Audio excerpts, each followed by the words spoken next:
Coach, I know you came out the way that you expected this team, your team, to play.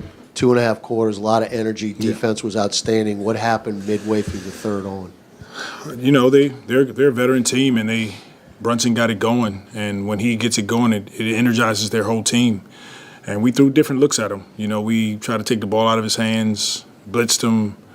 You know, we sent 2 guys at him.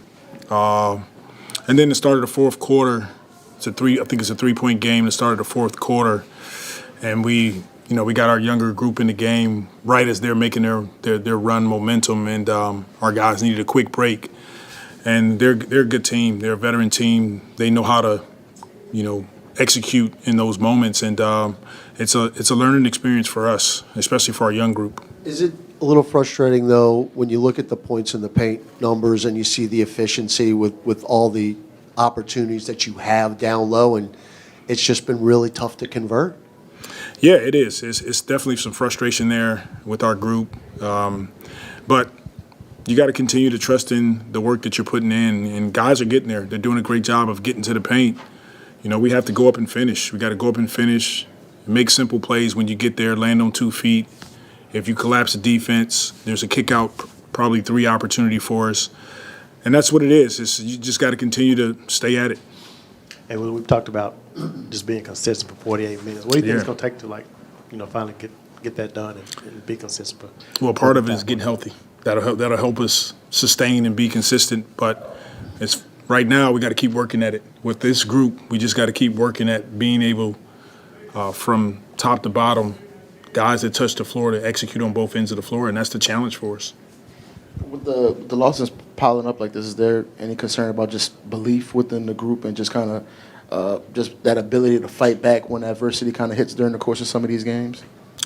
I don't think it's a concern. I just think that's the reality that these guys face night in and night out is, being able to sustain their level of play and competition and execution for 48 minutes, whether it's our starters or when we go to subs. That's the challenge for this group right now is to be able to sustain that over 48 minutes.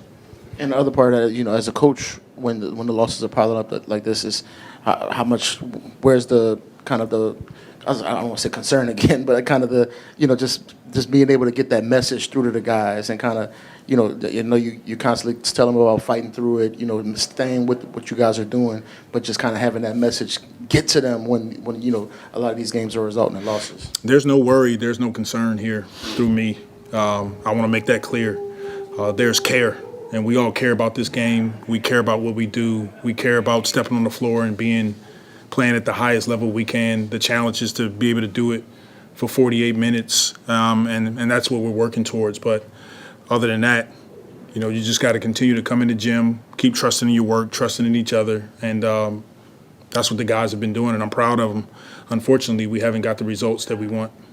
Well, it's often hard, right, to highlight positives in a loss, especially when you're going through a bad streak. But Trey Murphy, another good night, right, on good efficiency. Talk about his night tonight.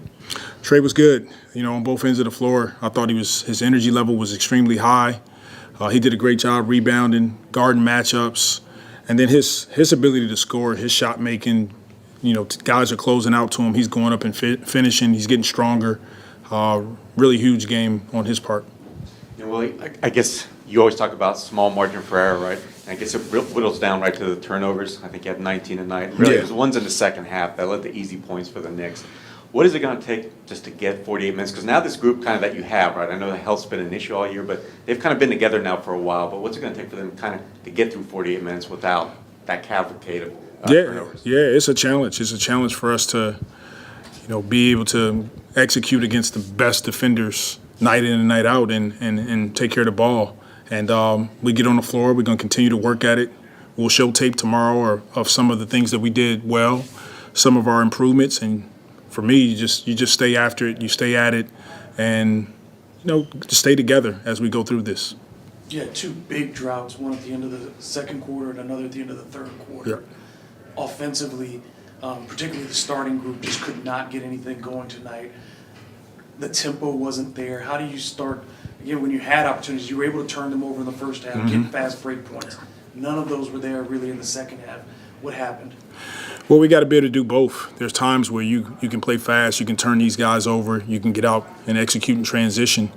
And then there's times you got to settle the gym down and just it comes down to execution in the half court. And you have to give them, their defense some credit. Those guys are experienced. They've played in a number of playoff games. They're pressuring us. And that's where we have to continue to work at playing through physicality, because that's really what it comes down to, and keeping everything simple.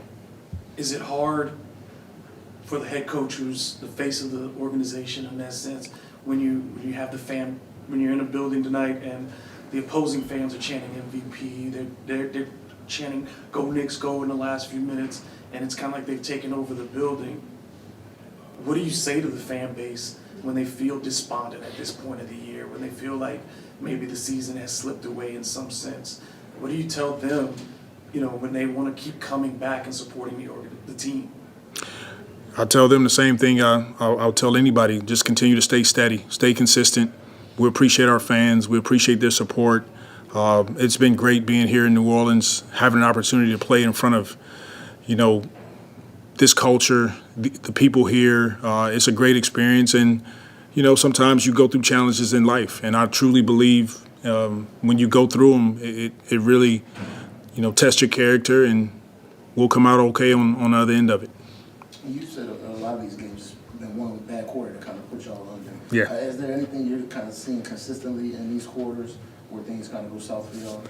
We're just asking so much of the guys that are on that, Herb, DeJounte, Eves, Trey, CJ. We're asking a lot out of them night in and night out. They're playing the bulk of the minutes, and to be able to sustain that level of play, even when we go to the second unit and we put in different matchups, that's the challenge for us right now, and that's what we're working through. Yeah. All right. Thank you.